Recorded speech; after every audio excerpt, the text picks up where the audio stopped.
이번 주는 기쁘고 즐거운 그러한 설 명절입니다. 다시 한번 온 가족들과 한 사람도 소외당하지 않고 또 외롭지 않고 건강하고 행복하고 풍성한 설 명절 되시기를 주의 이름으로 축복합니다. 네.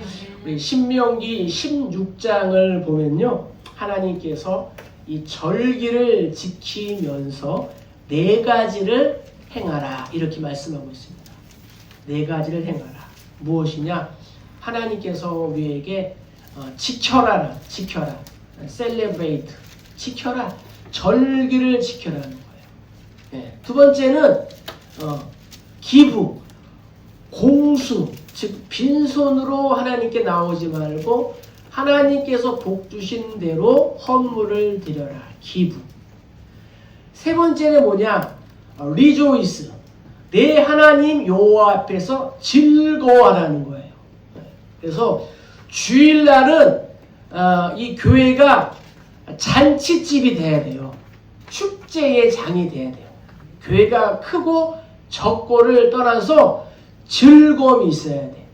예배하는 즐거움, 밥 먹는 즐거움, 교제하는 즐거움이 있어야 된다는 거예요. 우리가 하나님 앞에서 즐거워하라. 네 번째는 무엇이냐? 너희가 애굽의 종되었던 것을 기억하라는 거예요. Remember, think. 그래서 이 thank you, 감사의 기원은 think, 생각하라, 기억하라, 여기에서 나온 거예요. 그래서 우리가 이 설 명절을 우리가 지키면서 우리가 절기를 지키고 공수로 나오지 말고 하나님 앞에서 즐거워하고 또 애굽의 종되었던 것들을 기억하는 그러한 설 명절 되기를 축복합니다. 아멘. 할렐루야. 아멘. 곰곰이 생각해 보세요. 그러면은 감사할 제목이 너무도 많습니다. 아까 기도하신 권사님도 있지만 여기까지 인도하시는 것이 에베네셀 하나님의 은혜라는 거예요. 그래서 오늘 2절도 보면은 내 하나님 여호와께서 이 40년 동안 너로 광야의 길을 걷게 하신 것을 기억하라. 기억하라. 이 기억하라라는 이 동사는 신명기의 주제예요. 주제. 그래서 이 기억하라는 단어가 신명기에서만 17군데나 나온다는 거예요. 신명기가 34장까지 있는데 2장에 한 번씩 기억하라는 거예요. 하나님의 은혜를 기억하라. 네가 애굽의 종되었던 것을 기억하라라는 거예요. 하나님께서 광야 40년 동안 이스라엘을 어떠한 방식으로 인도하셨는지 또 어떠한 은혜를 베풀어 주셨는지 기억하라는 명령이라는 거죠. 그래서 우리도 이 설 명절에 하나님의 은혜를 기억해 보기를 축복합니다. 그리고 감사하는 거예요.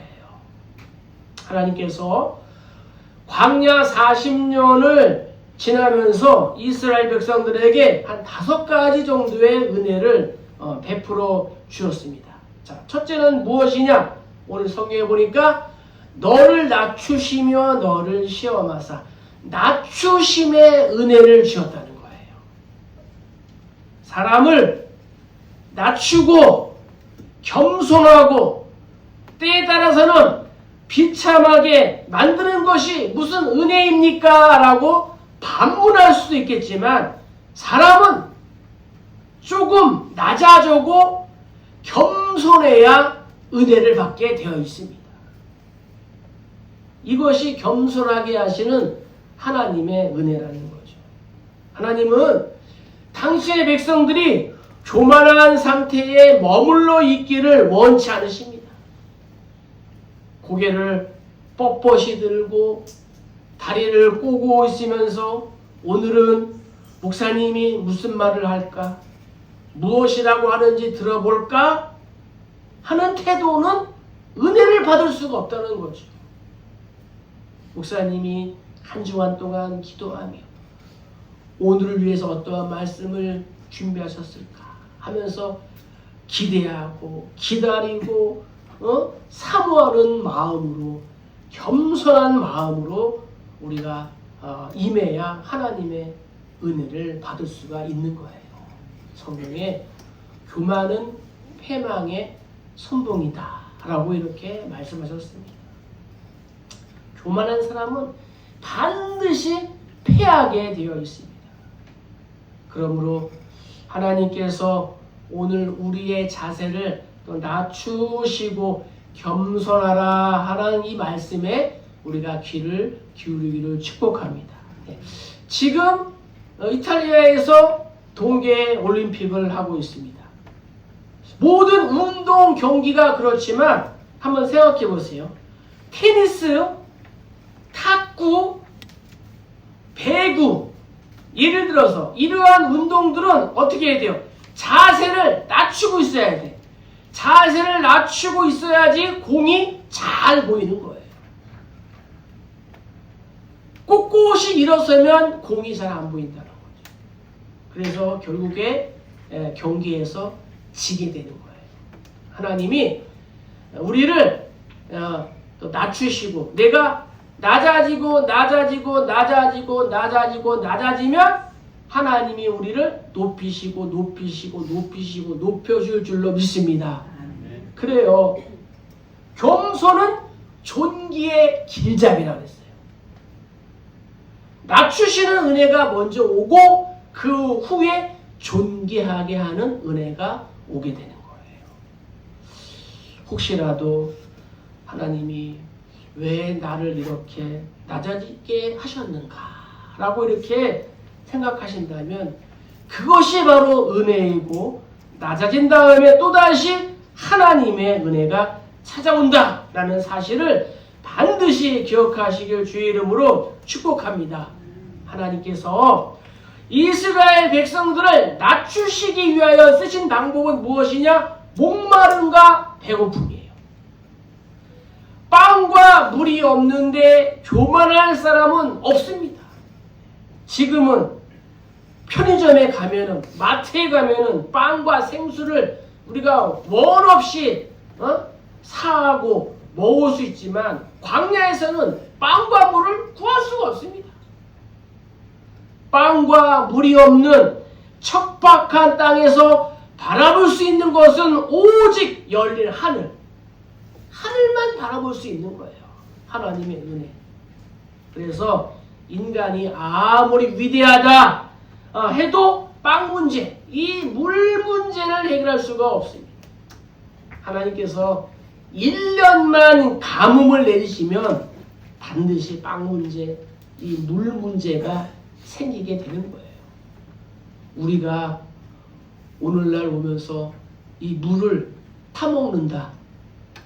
그런 것을 생각해 보셨겠습니까? 물을 사먹잖아요, 지금.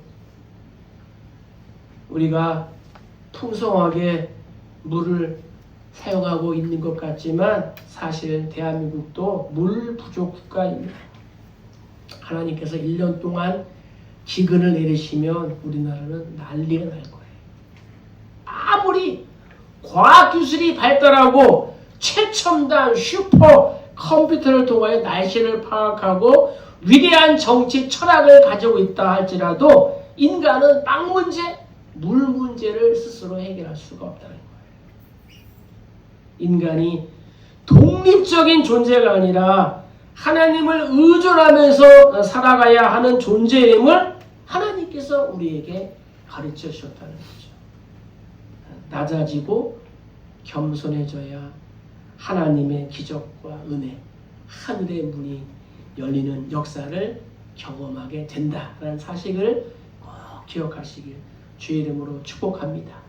두 번째는 무엇이냐? 만나의 은혜라는 거예요. 3절에 만나를 내게 먹이신 것은 하나님이 먹이시는 은혜를 주셨다는 거예요. 우리에게 밥이 있다는 것과 오늘 떡만둣국을 먹을 수 있다는 것과 이 주일날 맛있는 식사를 할 수 있다는 것이 얼마나 큰 은혜입니까? 새벽만 하면 하셨는데 얼마나 이스라엘 백성들이 낮아질 때에 하나님께서 하늘의 문을 여시고 만나를 내려 먹이시는 기적을 베풀어 주셨어요. 만약 이 광야에 이 강냉이가 풍성했다면, 먹을 것이 풍성했다면 하늘의 만나를 맛보지 못했을 거예요. 하나님께서 이스라엘을 낮추시고 만나를 주신 것에는 목적이 있어요. 그것이 3절이에요. 성경 한번 보세요. 너를 낮추시며 너를 줄이게 하시며 또 너도 알지 못하며 내 조상들도 알지 못하던 만나를 내게 먹이신 것은 무엇이냐? 사람이 떡으로만 사는 것이 아니요 여호와 입에서 나오는 모든 말씀으로 사는 줄을 내가 알게 하려 하심이니라 말씀했어요. 사람은 떡을 먹고 살아야 합니다. 빵을 먹고 밥을 먹고 살아가는 존재예요. 그러나 사람이 떡만 먹고 사는 동물적인 존재가 아니라는 거예요. 사람은 하나님의 형상으로 지음을 받아서 영혼이 있는 존재인 줄로 믿습니다. 그래서 영혼은 하나님의 말씀을 먹고 사는 존재예요. 하나님의 말씀은 하늘의 양식이며 하늘의 만나인 거예요. 그래서 사람이 하나님의 말씀을 양식으로 먹으려면 이 낮추심의 은혜를 우리가 받아야 돼요. 그래서 심령이 가난한 자는 복이 있나니 천국이 그들의 것이미요 라고 예수님께서 말씀하셨습니다. 하나님 앞에 나오면서 나는 부족함이 없어. 나는 내 힘으로 인생을 살 수 있어. 내 인생은 나의 것이야. 나는 나를 믿어. 내 주목을 믿어. 내 마음에 하나님의 은혜가 없어도 나는 살 수가 있어. 왜 나에게 꼭 예수를 믿으라고 하는 거야? 왜 나보고 꼭 말씀을 들으라고 하는 거야? 라고 생각하는 사람은 하늘의 만나를 먹을 수도 없고 천국을 소유할 수도 없는 거예요. 그러나 하나님 앞에서 하나님 제가 어찌 이리 낮아졌습니까? 하나님 제가 어찌 이리 공허합니까? 제 영혼 한 구석에는 하나님의 말씀이 아니고서는 채워질 수 없는 공간이 있습니다. 하나님 나를 불쌍히 여겨 주옵소서라고 기도하는 사람에게는 하나님께서 은혜를 부어주시는 줄로 믿습니다. 우리가 은혜를 받았던 때를 한번 기억해 보세요. 예수를 처음 믿었던 때, 교회에서 직분을 처음 받았던 때 한번 생각해 보는 거예요. 우리가 고개를 뻣뻣이 들고 나갔을 때에 은혜를 받았습니까? 아니면 고개를 못 들고 나는 할 수 없습니다. 연약합니다. 부족합니다. 라고 겸손하고 낮아졌을 때에 은혜를 받은 줄로 믿습니다. 오늘날에도 똑같이 가르쳐도 진리를 깨닫지 못하는 그러한 사람이 있고 또 진리를 깨닫는 그러한 사람이 있다는 사실입니다. 못 깨닫는 사람은 자기 생각을 고집하고 자기 판단으로 자기를 가득 채운 그러한 사람이다. 그러나 자신의 연약함을 인정하는 사람은 진리를 깨닫습니다. 이러한 사람들이 은혜를 받고 말씀을 깨닫고 성령을 체험하고 성령의 부으심을 경험하게 되는 줄로 믿습니다. 이처럼 사람이 약할 때에 강해지고 아무것도 가진 것이 없을 때에 천국을 소유하게 되는 거예요. 그 다음에 어떤 은혜가 있습니까? 세 번째는 의복이 헤어지지 않는 은혜입니다. 4절에 보니까 내 의복이 헤어지지 아니하였고 이렇게 말씀하고 있습니다.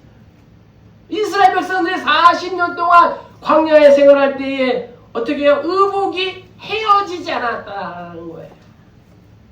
어떠한 주석가들은 백성들이 이웃 나라에서 새 옷을 계속 사서 입었다 이렇게 얘기를 해요. 또 어떤 사람은 이스라엘에 옷 만드는 기술자가 있어서 옷이 조금만 헤어져도 즉시로 수선해 주었다라고 합니다. 유대의 랍비들은 하나님께서 기적적으로 옷이 헤어지지 않도록 했을 뿐만 아니라 이 몸이 커가면서 또 옷도 같이 커져갔다 이렇게 또 말하기도 합니다. 그러나 그것은 너무나 비약적인 해석입니다. 성경은 거기까지는 말하고 있지 않기 때문에 우리는 알 수가 없습니다. 하지만 우리는 성경에 기록된 것처럼 의복이 하나님의 기적적인 역사로 닳지 않았다라고 우리가 믿어야 할 줄로 믿습니다. 예, 중요한 사실은 이스라엘 백성들이 출애굽할 때 입었던 옷이 40년 동안 헤어지지 않는 은혜를 주셨다라는 건 사실이에요. 이처럼 우리가 물질적인 은혜를, 이 의복의 은혜를 받는 것도 감사하지만 더욱 감사한 것은 무엇이냐? 하나님께서 예수를 믿는 성도들에게 영적인 옷을 입혀 주었다는 사실입니다. 그 영적인 옷은 바로 예수 그리스도의 의의 옷인 줄로 믿습니다. 그래서 우리 모두가 예수 그리스도의 의의 옷을 지금 입고 있는 거예요. 예수님께서 우리들에게 이 당신의 핏값으로 산 의의 옷을 우리에게 입혀 주셨어요. 갈라디아서에 보면은 누구든지 그리스도와 합하기 위하여 세례를 받은 자는 그리스도로 옷 입었느니라 라고 말씀하고 있습니다.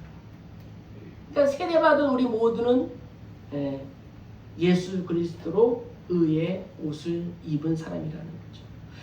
이 그리스도의 옷은 의의 옷이고 천국에 들어갈 때 입고 들어가야 할 예복이고 천국은 그리스도의 의의 옷을 입은 사람만이 들어갈 수 있다는 거예요. 내가 다른 종교를 가졌다고 주장해서 입을 수 있는 옷이 아닙니다. 내가 스스로 착하고 선하게 살았다고 해서 입을 수 있는 옷도 아닙니다. 오직 예수를 믿은 사람만이 입을 수 있는 옷이 바로 이 의의 옷인 줄로 믿습니다. 우리의 입고 있는 의복은 시간이 흐르고 세월이 흐르면은 헤어져서 다시 사서 또 이때 꼬매고 개워서 입어야 하지만 예수 그리스도의 의의 옷은 한 번만 딱 입으면 닳지도 않고 변하지도 않는 그러한 옷인 줄로 믿습니다. 아멘. 그래서 하나님께서 성도인 우리에게 예수의 이 의의 옷을 입혀 주셔서 정말 하나님의 자녀됨과 천국을 보장해 주셨다는 이 사실을 우리가 믿으시기를 주의 이름으로 축복합니다. 아멘. 사람은 자신이 무슨 옷을 입고 있는지 잘 알아야 행동을 할 수가 있습니다. 의사 가운을 입고 목사 가운을 입은 사람은 아무렇게 행동하지 않습니다. 행동을 바로 하고 발걸음을 조심합니다. 예를 들어서 남자들은 이제 군대 현역을 제대하면은 예비군이 됩니다. 그런데 예비군 복만 입으면 태도가 달라집니다. 모자도 삐딱하게 쓰고 또 여자가 지나가면 휘파람을 불기도 하고 소변도 아무데서나 이렇게 본다는 거예요. 예. 이처럼 사람은 자신이 무슨 옷을 입었는가에 따라 행동을 다르게 한다는 거죠. 우리가 양복을 입고 한복을 입고 예쁜 옷을 입고 우리가 아무 데서나 굴릴 수 있습니까? 조심조심 한다는 거죠. 그러므로 성도는 헤어지지도 않고 닳지도 않는 예수 그리스도의 옷을 입었기 때문에 그에 합당한 삶을 살아야 될 줄로 믿습니다. 미국의 루이지애나의 뉴올리언스라는 곳이 있습니다. 이 곳은 노예 시장이 있었던 곳입니다. 그래서 많은 노예들이 살고 있었기 때문에 이 재즈가 또 유명합니다. 유명한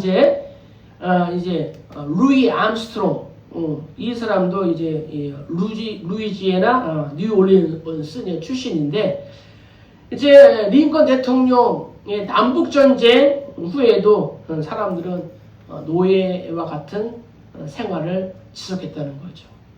지금은 이제 우리가 흑인, 백인 이렇게 말하면 안 됩니다. 성평등 그런 것 때문에. 그 당시에는 그런 사람들이 많이 살았다는 거죠.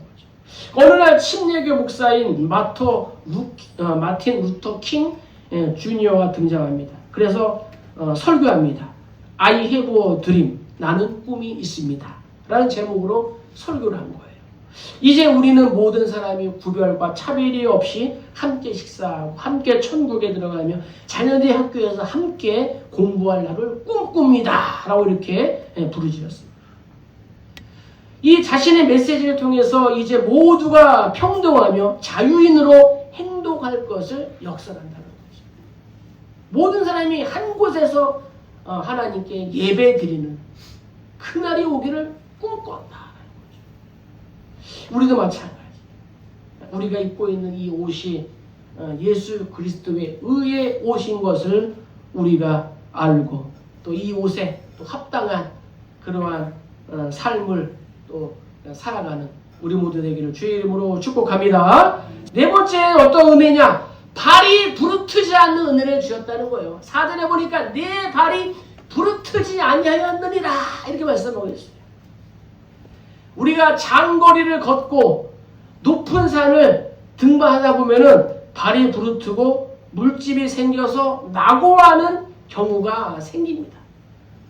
20일 동안 엘리베이터 공사 때문에 다행히 우리 건물은 계단이 좀 낮아서 다행인데 이게 오르락 내리락 하는 게 얼마나 힘들겠습니까? 건강한 사람도 하루에 그냥 저도 매일같이 그냥 몇 번 왔다 갔다 하니까 관절이 아프더라고요. 그래서 한 이틀 정도는 파스를 붙였는데 우리 노년의 성도님들은 얼마나 힘들겠어요. 군인들은 장거리 이 행군을 할 때에는 발이 부르트지 않도록 발바닥에 빨래 비누를 바른다고 합니다. 하나님은 우리의 이 발바닥, 피곤한 손, 연약한 무릎까지도 신경 쓰는 참 좋으신 분인 줄로 믿습니다. 누가 상대방의 발바닥을 생각합니까? 남편의, 아내의, 자녀의, 부모의 발바닥도 닦아주기 싫어하는 그러한 시대가 되어서 요양보호사가 와서 케어하고 돌보는 이 시대에 이 얼마나 큰 은혜.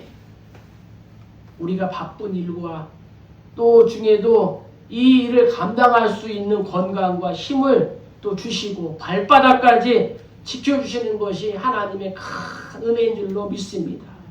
이게 하나님의 은혜예요. 그것을 기억하는 거예요, 우리가. 그리고 감사하는 거예요. 마지막으로 5번째가 어떤 은혜냐? 하나님이 징계하시는 은혜가 있다는 거예요. 너는 사람이 그 아들을 징계함같이 네 하나님 여호와께서 너를 징계하시는 줄 마음에 생각하고 이렇게 말씀하고 있습니다. 아이고 하나님 징계가 무슨 은혜입니까?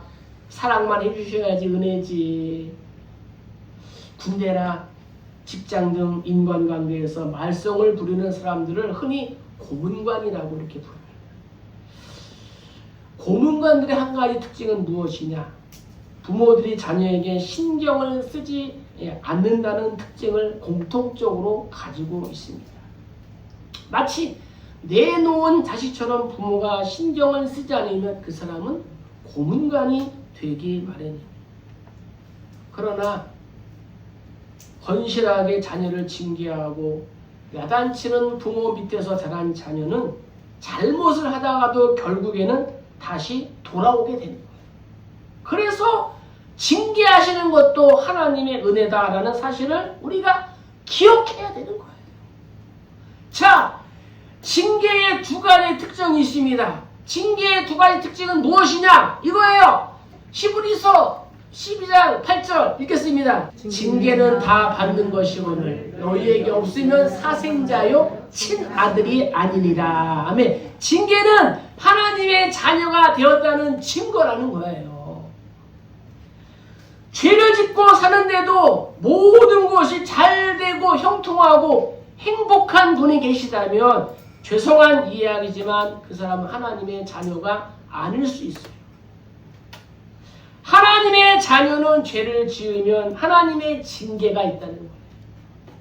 자녀가 잘못하면 부모는 야단을 칩니다. 그러나 생각해 보세요. 옆집 아이가 잘못하거나 밥을 먹지 않거나 학교에 가지 않는다고 야단치고 쫓아내는 그러한 사람은 없습니다. 왜? 남의 자식이니까. 내 자식이 아니니까. 그러나 내 자식이라면 어떻게 해요? 징계한다는 거예요. 야단친다는 거예요. 그래서 하나님의 징계도 마찬가지예요. 하나님께 징계를 받는 것은 무엇이냐? 내가 하나님의 자녀가 되었다는 증거인 줄로 믿습니다. 네. 두 번째는 무엇이냐? 히브리서 12장 6절이에요. 주께서 그 사랑하시는 자를 징계하시고 그가 받아들이시는 아들마다 채찍질하심이라. 두 번째 징계는 뭐냐? 하나님께서 우리를 사랑하신다는 징표라는 거예요. 그래서 하나님께서 사랑하시는 자를 징계하시는 거예요. 징계하시는 목적이 있어. 목적은 무엇이냐? 자, 히브리서 12장 10절 읽겠습니다. 오직 하나님은 우리의 유익을 위하여 그의 거룩하심에 참여하게 하시느니라. 아멘. 그러니까 성도인 우리가 거룩에 참여하여 구별된 삶을 살게 하시고자 징계하신다는 거예요. 그러니까 징계가 곧 축복이다. 고난이 곧 축복이라는 거예요. 따라서 성도인 우리의 삶은 어떻게 살아야 하느냐? 6절 읽겠습니다. 내 하나님의 여호와의 명령을 지켜 그의 길을 따라가며 그를 경외할지니라. 아멘. 네, 경외. 하나님을 경외하는 거예요. 하나님을 경외한다는 것은 하나님을 존경한다는 거예요. 하나님을 두려워한다는 거예요. 하나님을 우선순위 한다는 거예요. 하나님을 경외한다는 것은 우리 인생의 브레이크와 같은 거예요. 네. 사람이 못된 행동을 하면 반드시 브레이크가 걸려야 돼요. 브레이크가 고장난 자동차는 멈출 수 없습니다. 만약 브레이크가 고장난 이 자동차로 고갯길을 넘어간다면 어떻게 되겠습니까? 땅떨어지에 떨어지고 맙니다. 그래서 예수를 믿는 성도는 하나님을 경외하고 하나님을 두려워하는 이러한 브레이크를 가지고 있어야 된다는 거예요. 그래서 잘못된 길, 어긋난 길로 가다가도 하나님을 두려워하여 브레이크를 잡는 거예요. 브레이크를 거는 거예요. 하나님을 두려워하지 않는 인생은 마구잡이 인생이에요. 결국 낭떠러지에 굴러 떨어지는 그런 인생이 되고 만다는 거예요.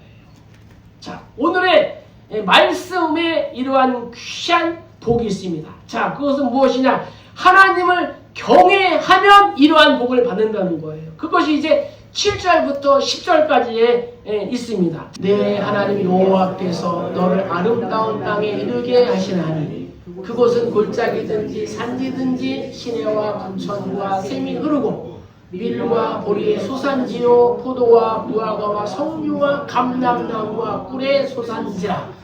네가 먹을 것에 모자람이 없고 네게 아무 부족함이 없는 땅이며 그 땅에 너는 철이요 산에서는 동을 캘 것이라.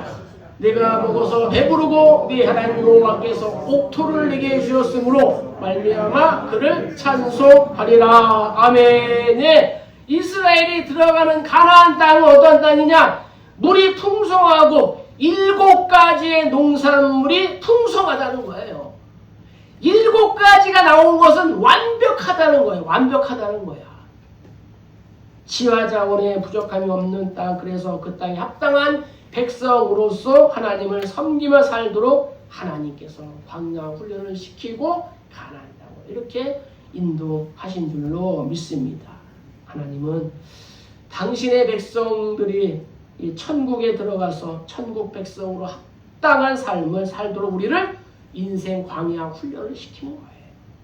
그래서 때로는 징계도 하시고 때로는 낮추시고 때로는 하늘의 만나도 우리에게 베풀어 주시는 거예요. 우리의 삶 가운데 밀 보리가 자라고 포도와 무화과와 석류와 감람나무 이 꿀이 충만한 복이 있기를 소망합니다. 말씀을 정리합니다. 모든 것이 하나님의 은혜이고 또 목적을 가지고 있다는 사실을 우리가 분명히 할 때에 우리는 감사하고 찬송할 수밖에 없다는 거예요. 원망과 불평과 교만의 삶을 살아서는 결코 안 된다는 거예요. 지금 내가 얻어 터져서 만신창이가 되어도 감사할 제목이라고는 조금도 없는 것 같이 보여도 먼저 하나님의 은혜를 기억하고 생각하고 감사하는 거예요. 하나님을 찬송하는 거예요. 그러면 하나님께서 때를 따라 햇빛과 단비를 주시고 힘과 능력도 주셔서 이 땅에서 정말 천국 백성으로 합당한 인격을 가지고 살도록 인도하여 줄 줄로 믿습니다.